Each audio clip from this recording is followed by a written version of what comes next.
So let's make a start. So hello everyone, and welcome to this autumn budget webinar. Thanks for jumping on today. I promise that we are going to make this hopefully a lot more useful and far less painful than watching the actual budget live. I'm Dan, for those of you that don't know me. This is Lauren. Yep. And so what we're looking forward to today is to go over the budget, hopefully jargon free. Every time a chancellor stands up with that famous red box, the headlines go wild. Twitter, or X as it's now known, catches fire, and suddenly everyone's an economist, right? But here's the truth. Most of what gets said is noise. Your life, your retirement, your plans, etc., they don't swing wildly every time Westminster clears its throat. So today it's about cutting through that drama. No jargon, no political chest thumping, just what's actually changed, what actually matters, and what, if anything, you should think about doing about it. So our goal is simple, really: give you some clarity, give you some calm, maybe even a sense that despite some of the chaos that went through and gone through, and what's transcended after the budget, some of that chaos, you're still firmly in control of your next chapter. So let's get into the good stuff. So here's the big themes that really matter. So first, if we think about stealth taxing, I don't think it's necessarily a stealth tax anymore. I think people are acutely aware that this is actual taxation, and it's not stealth, because that would suggest that people don't know it's happening. But everybody now knows it's happening. So allowances are frozen again, which basically means more of your income quietly slips into the tax net. The problem with this is it's not like fireworks. It's just kind of a slow, I suppose, polite mugging of your income. Secondly, when we think about saving and investing, well, that is going to shift. Changes to ISAs and dividends mean the kind of old set it and forget it assumptions need checking a lot more. The landscape is definitely moving, slowly, but definitely moving. Retirement planning, I think that does need a bit of a refresh, not only about this budget, but the budget before, when we think about the pension reforms around inheritance tax, and we'll get onto that in a second. But I think it reinforces something that we talk a lot about. The world's changed, the tax systems change, and your plans need to evolve with it. Property and landlords are definitely going to feel the squeeze. There's more pressure, more rules, fewer perks. If you're a landlord, it isn't necessarily a moment to panic, but definitely a moment to pay attention.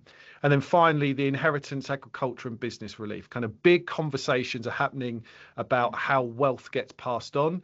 Nothing earth-shattering come out in the budget, but the direction of travel is definitely clear, and this is an area that probably is going to keep tightening over time.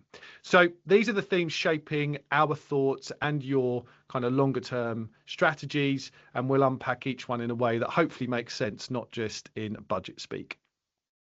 So I'm going to hand over to Lauren, and Lauren's going to walk through three kind of camps, really.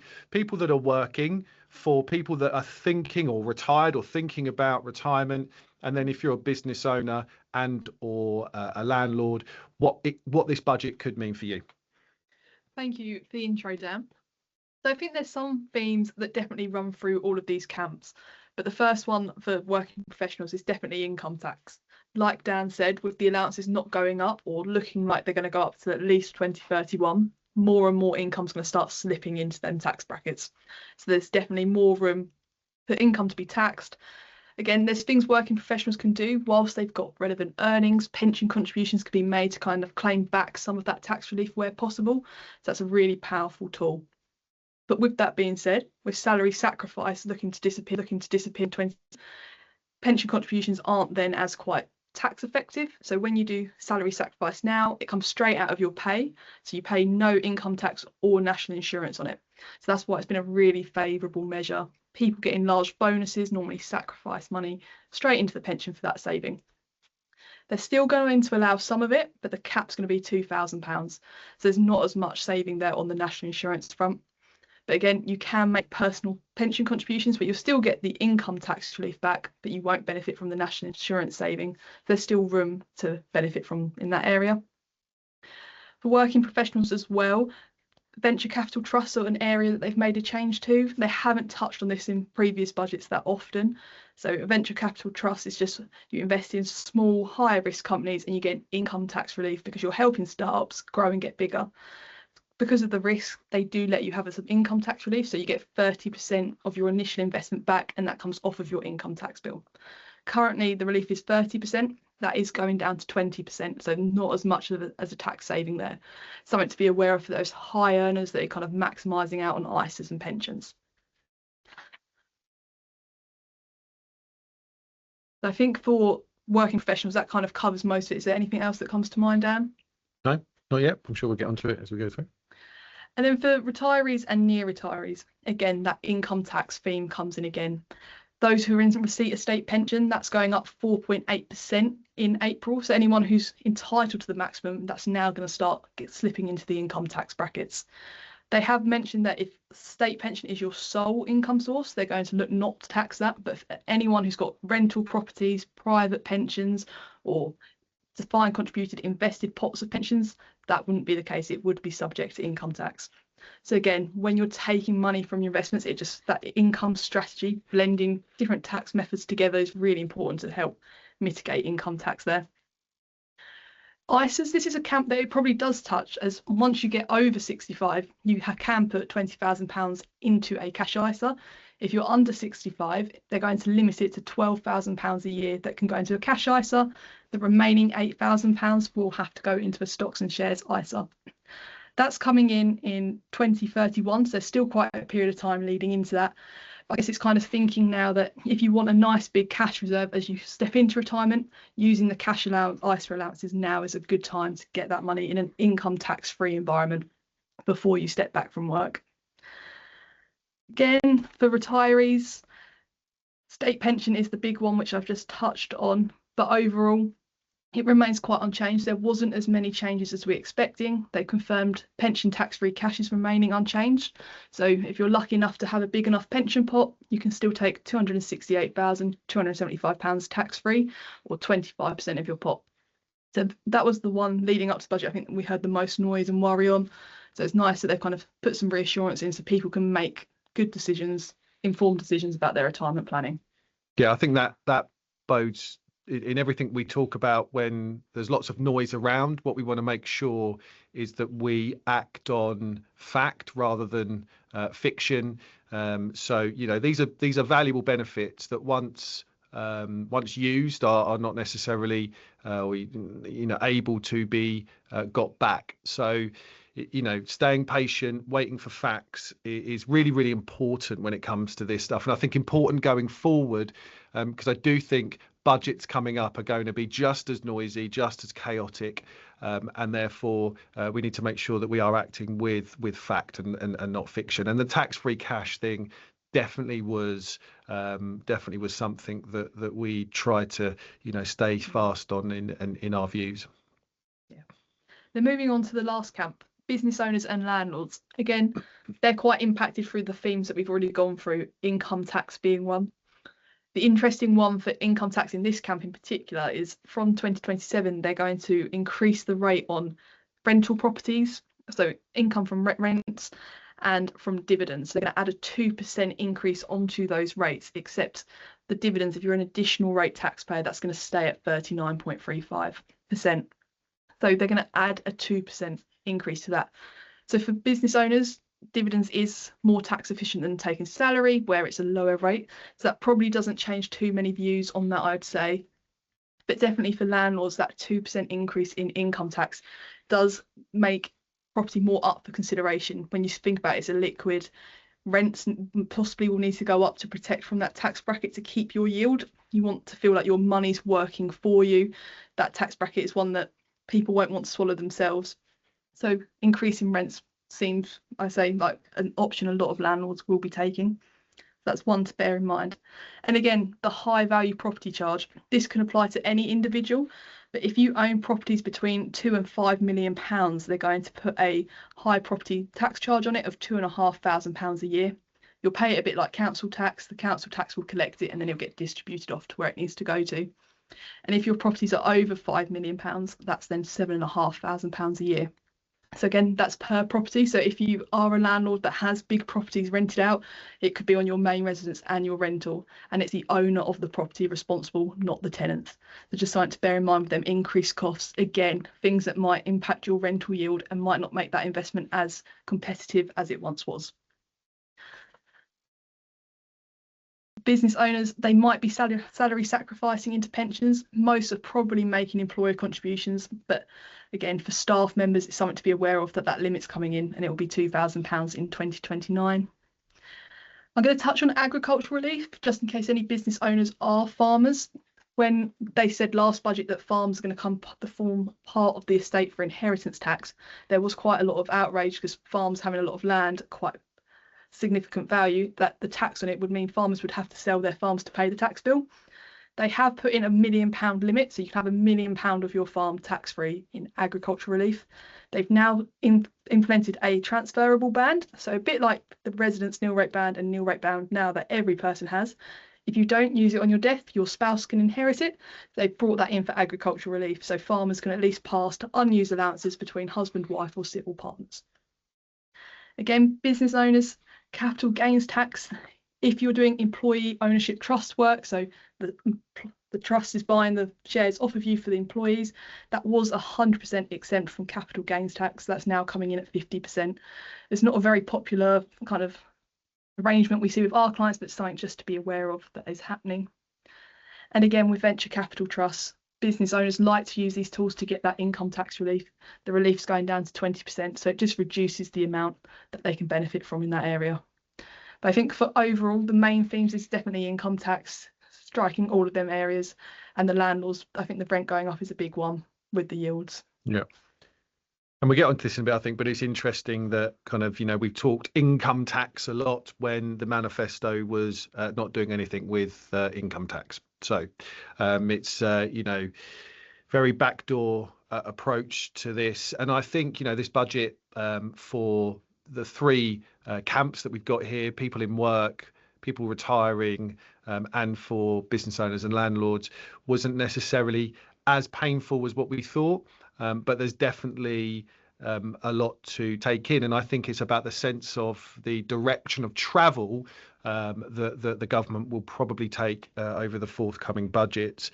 And yeah, so I think that's kind of the sense that I'm getting with this. It's what does this particular travel mean, direction of travel mean for people coming in, for kind of people, going into retirement? Are they going to do anything with tax-free cash, etc., etc., etc.? So we'll touch on that in a second, and we're going to touch on timings because I think this is important. What I think we need to learn from this budget is that things don't necessarily happen instantly. There's a couple of things coming in, relatively soon, but anything really to do with pensions, for instance, there is always a lead-in period just because of the way that pensions work and trustees and regulation, etc. So hopefully it gives us enough lag and lead-in period to be able to do something about it and plan meaningfully. So what stood out for us then, Lauren? What do you think really from a point of view around opportunities and what really stood out? I think, again, like you said, income tax being a theme that we didn't think or hope we were going to see too much.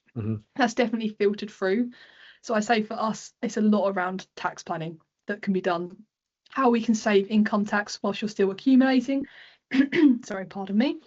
While you're still accumulating. So whether that be pensions, tax relief.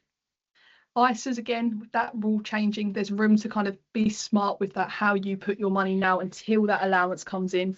Because once the money's in ISAs, you've kept that the tax perk. So I think that's a really important one, kind of planning ahead, using them allowances before you might be capped to how much cash you could put in. Because I think that one's a funny one, because if you're putting it into cash ISAs, do you feel like people would be likely then to put that money in the stock market? Yeah. So a balance there to whether that will actually just cause people to invest, or whether interest will just sit in a bank account and be subject to income tax. So it was a smart move. You can see how it will catch a lot of people.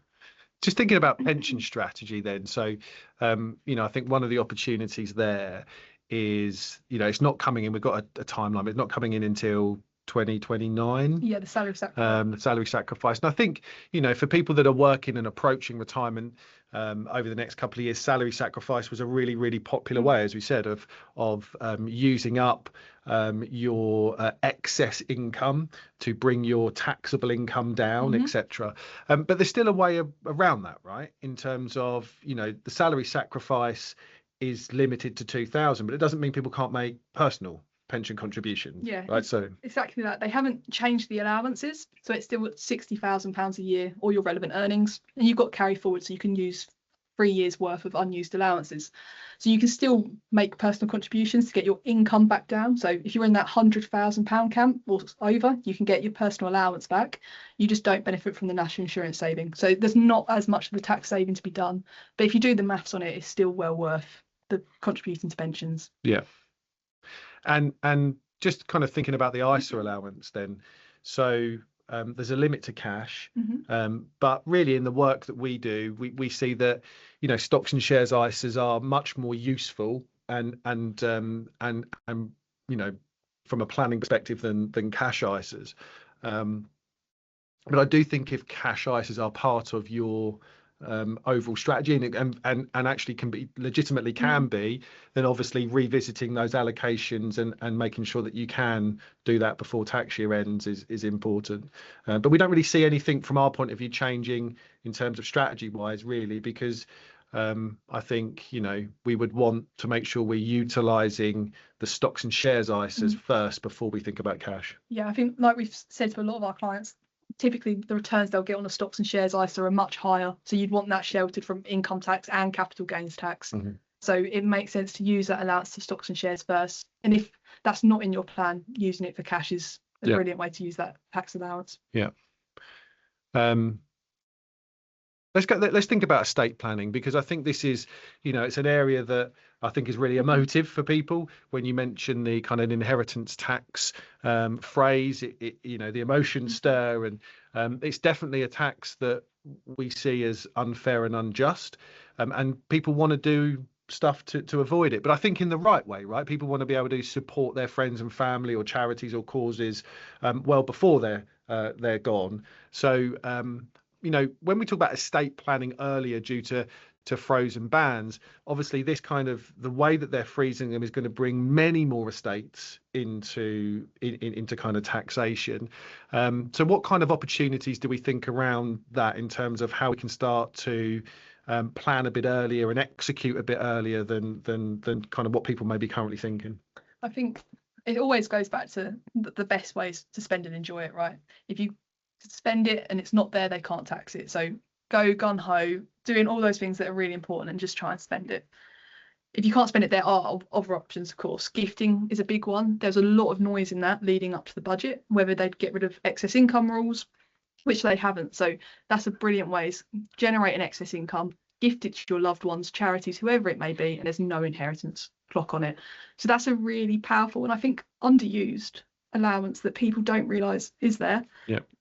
Again, you get your annual exemption of £3,000 per person. Using that up is a really useful way just to kind of feel like you're doing something. You don't want to see this problem get bigger and bigger over time. No, and I think that's one of the key things there is that, what we are going to typically find, and what I think the government are absolutely hoping, is that wealth grows more than the frozen tax bans. We're seeing that with state pension, although Rachel Reeves, as you rightly said, did somehow seem like she made that up when she was talking to Martin Lewis about state pensions not forming part of your tax or having to fill in a tax return.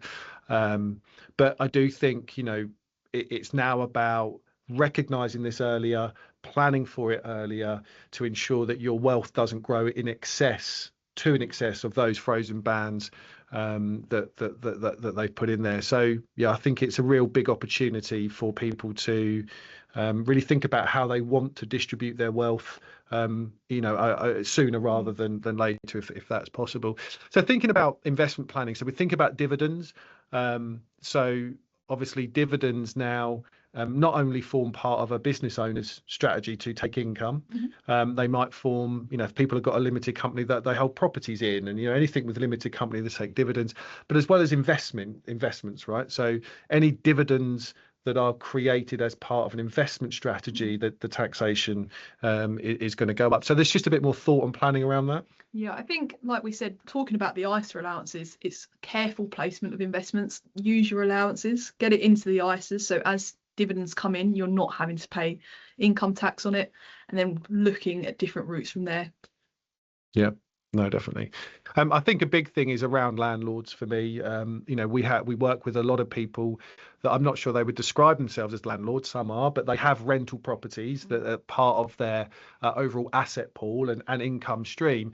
But I think the more that I'm talking to people at the moment, that there is this strategic decisions at the moment around do they sell the properties? Is it more hassle than it's worth?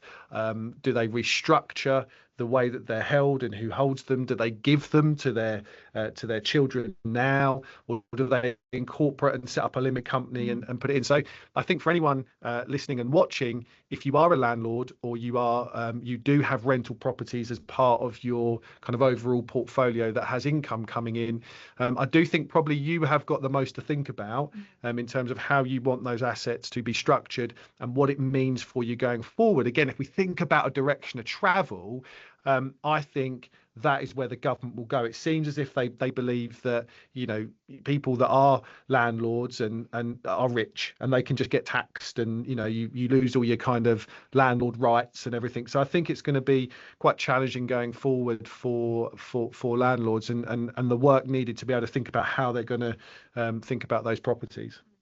Yeah, and I think especially I think it's easy with properties to forget the costs. When you think about kind of your insurances, letting fees, all the legal stuff that goes on in the background, is now that there's another tax to pay or an increased rate of tax, that yield starts falling away. And I think I've had a lot of conversations lately, and I know you probably have as well, where actually when you compare the yield of the rental properties versus investments, it's getting a very close race between which you want. Again, diversification, it is good to hold properties for the right people in the right circumstances. It's just having that time to think about, is that the right thing to do now?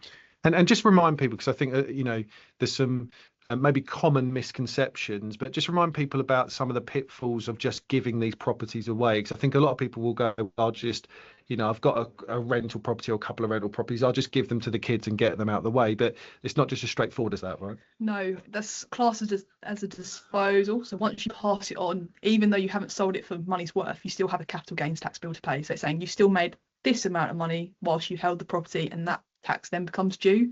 Again, with property you only have 60 days to pay the capital gains tax bill, so it's a quick turnaround.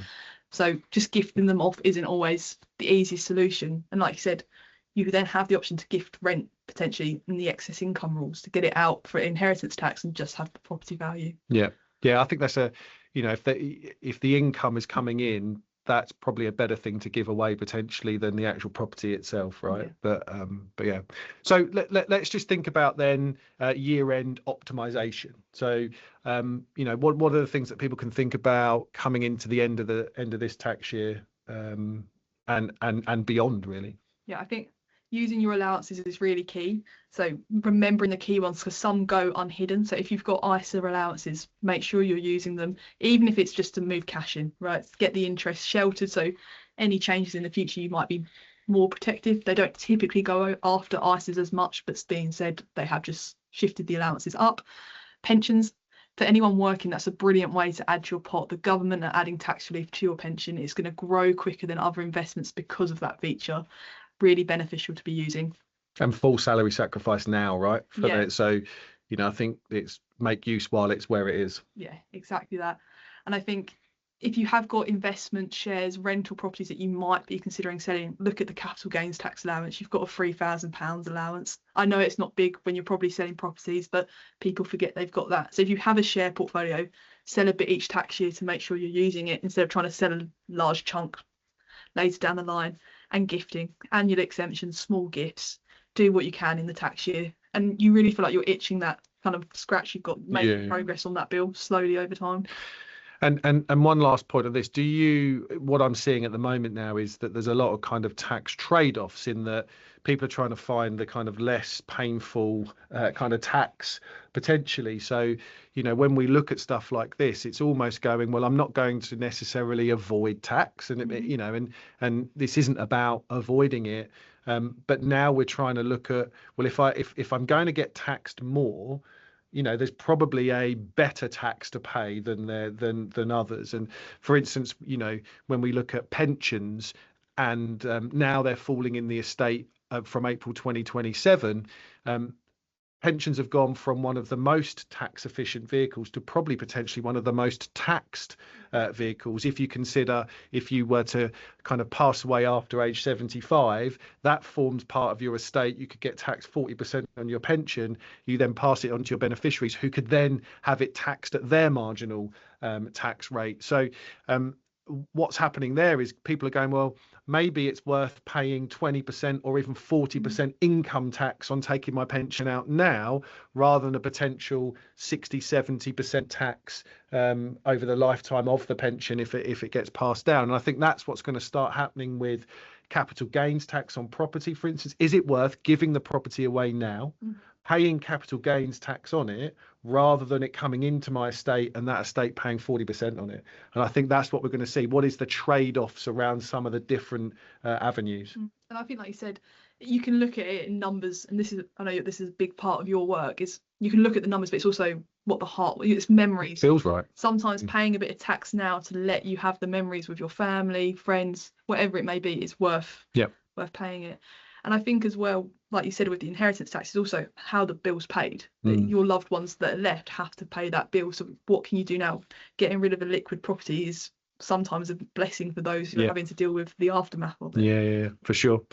Okay, so we'll wrap this up before any questions. I think it's really important that we understand the timeline in this, right? As I said earlier on, it feels like the budget is just a lot of words and noise, and there's a lot of kind of promises. They're not promises, but the forward thinking around this that may not even come into play, right? I mean, the salary sacrifice cap in 2029, who knows? There's a lot that could happen between now and 2029. So but I think it's worth kind of going, 2026, when we got the VCT relief changes, particularly when VCTs, a vast majority of the return of a lot of VCTs has actually been because of the tax break that you get. The VCT itself hasn't actually returned a lot. So if that tax break is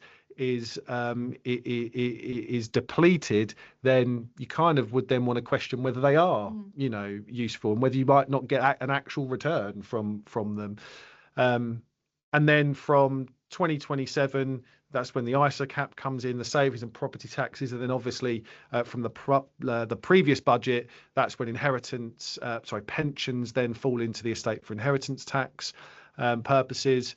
For those of you that have got electric vehicles like myself, your guess is as good as mine how they're going to do that per mile thing. Who knows? But your council tax surcharge on any big property is going to go up. If you've got a hybrid vehicle, it appears you're going to get double tax. Not only are you going to pay tax on the fuel that you put in it, but you're going to pay 1.5p per mile, even though it only does 20 miles on electric. So who knows how they're going to administer that. As I said, 2029 is kind of what we think is the biggest announcement in this budget, but actually it's not coming in for a number of years. So we need to keep an eye on that. And then apparently the frozen allowances end in 2030. But again, who knows? Who knows? So let's go to some Q&A. I'm going to stop sharing my screen.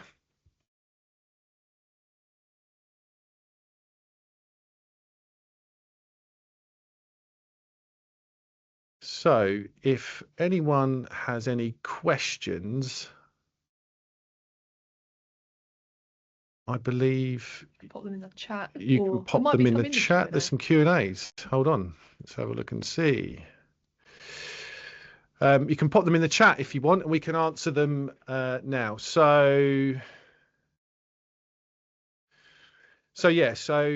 question about how should we think about the trade-off between spending and giving, and what could be greater future financial needs, which might arise from further tax increases and this rumor around state pension and being means tested, etc. So yeah, I think again this is the big balancing act, right?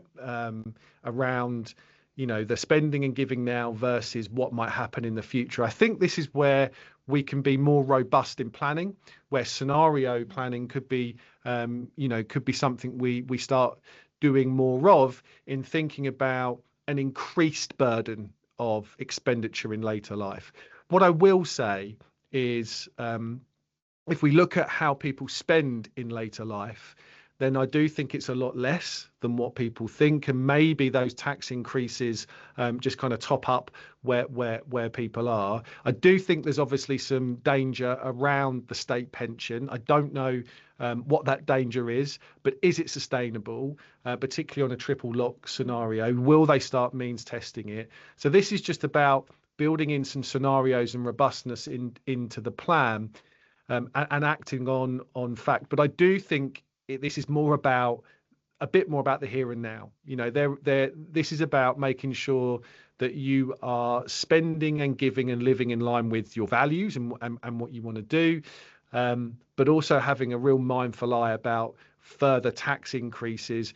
But it's so volatile. If you look at how extreme politics has got right now, and if Rachel Reeves and Keir Starmer are somehow relieved of their duties, it appears that the people replacing them will be even more towards the left, which might mean even more extreme policies, obviously with reform coming up. So it's very, very difficult right now. I think it's the most difficult period I've known to feel like you can make any decisions with a sense of confidence, not knowing what the future may hold. So I would say keep going along in line with what you want. I think that the present is more important than the future, because there's always things that we can do going forward to enable us to be able to make that situation better.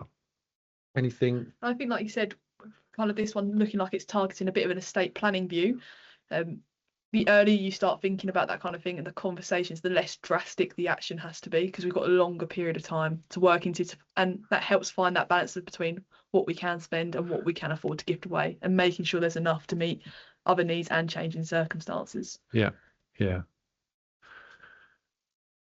Any other questions? And just, I suppose I say it's very personal, right? That one. So, but I think that's I think we have to kind of control what we know, and that's a real difficult of us as human beings, because we like to try and predict what's going to happen and come to conclusions which hold us back a little bit. We love a conspiracy theory. We do, absolutely. There's plenty of those.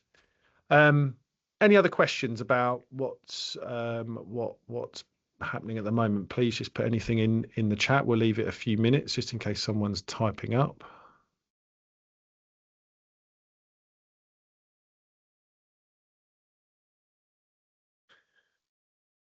Again, I think so. The big takeaway from me, like I said before, was the outcome was not what was nothing like the noise suggested. I do think that unless they really do pull the politicians up on this around leaking stuff and kind of prepping the media for stuff, it's going to be reasonably chaotic. We can see the direction of travel when it comes to what they're looking at. It is taxing working people. It's taxing people that they deem to have assets and wealth, which is up for debate. And I think because we know that sense of direction, there's definitely conversations that people can have around their estate planning, around their pension planning, and then around their tax planning when it comes to thinking about those assets and where they're located. And ensuring, as you said, that that you're utilizing all of those available allowances, because a lot of them are use it or lose it. And it's just a bit more intention in planning to utilize them and to take advantage of them when you can, i.e., spending money in ISAs and that, instead of just creating more taxable income upon more taxable income. Yeah, no, I definitely agree. So I think that We might have one more down. oh, we got one more new post. Here we go. So yeah, so have a property, have a property that's rented out, and would it be better to sell up and put some money into pensions and cash and ISAs and stock, and if so, kind of what time period, kind of next few months, 6 months or years? Again, I think this is a it's quite a personal thing, dependent on the entire kind of financial picture. But in general, I don't think that trail of thought is not far off what we would kind of start to think about, because that asset, or the money that asset has, is going to potentially be better, easier to access, better to pass on, and better to spend with less hassle, if it's in kind of utilizing your pension allowances, utilizing your ISA allowances, etc. So again, I think it's a question we're getting a lot, right? It's kind of, am I better selling this now, getting the money and getting it elsewhere to be able to spend in the future in a much more tax efficient manner? Yeah, and I think with the first change being income tax in 2027, there's no need to rush into these decisions, because it's going to stay the same for a couple more years. It's just, like you said, starting to think, what do you want that money to achieve? If it's gifting, spending, potentially that money could be better invested. But again, no need to make quick decisions on that. With the property, with the ISA rules not coming in again till 2029? Yeah. For cash. The cash ISAs, there's no rush decision to try and get that money out of a property to get it into an ISA. No. But again, it's, like I said, very personal, based on what you want to achieve that money and what kind of life stage you're going through, what's on the horizon for you. And I think the other thing to consider is again, if you think about capital gains tax, which is still, I mean, one of the rumours was obviously pushing capital gains tax in line with income tax, but capital gains tax is still less than income tax. So having the ability to utilise that, if your property has little gains on it, it might be a great opportunity to sell it with no gains, to be able to put it into something where you can protect the income and capital gains environment over time. And that's where an ISA does it. You can then have a general account that feeds into the ISA every year. So very quickly you can move money into a tax efficient way. Obviously, into pensions means you get a quarter of that tax free at the moment, but again, that's something we can't see really coming into play. And then I think the other thing on that is, don't forget the still very useful thing that you can carry forward losses. Yeah. So if you do have properties and they are showing a loss, then it means that loss, if registered within 2 years of 3 years of actually having that loss, you can carry that loss indefinitely forward, which means that you won't pay any capital gains tax, which means you can then put your money into, say, a general account and potentially not pay any capital gains tax on it, because that loss you can use up indefinitely over a period of time. So we're definitely seeing that at the moment, where people have got, they haven't made a capital gain or have actually got a loss, and it makes sense to kind of what we'd say, like, harvest that loss, actually realize the loss, put that into your financial plan, and then use that loss over a period of time to really quickly make that money much more tax efficient to spend and give and live with. I mean, one thing I would just add to this as well is, talking about pension contributions in the question, again, that we need to kind of think about timing with that. Yep. You need relevant earnings to be able to contribute larger amounts. So setting that with a period of time that you're still working for, so you can bleed that money into the pension, is a really key consideration there as well. Yeah, and I think that's, you know, a lot of people will enter into retirement with a property portfolio and then sell it, have a big, you know, biggish lump sum, and there's not that much you can essentially do with it. But if you've got earnings, you haven't fully contributed into your pension, you can use those 3 years worth of carry forward to put more money into your pension because you've got the earnings. Then actually that property sale could be a really efficient way of fully utilising your pension allowances. Yeah, so that's the key parts of that question. Yeah, is the timeframes with working. Yeah, absolutely. So there's no more questions. Thank you everyone for listening in. I hope that was useful. If you have any questions, then please let us know. We'll come back to you personally with anything that we can do. For those listening in that are part of the TFP family, obviously we'll make sure that we are reviewing this and talking to you about this in your forward planning meetings. And for those of you listening in that aren't, please do drop us a message if you want to have conversations and chats around anything any further.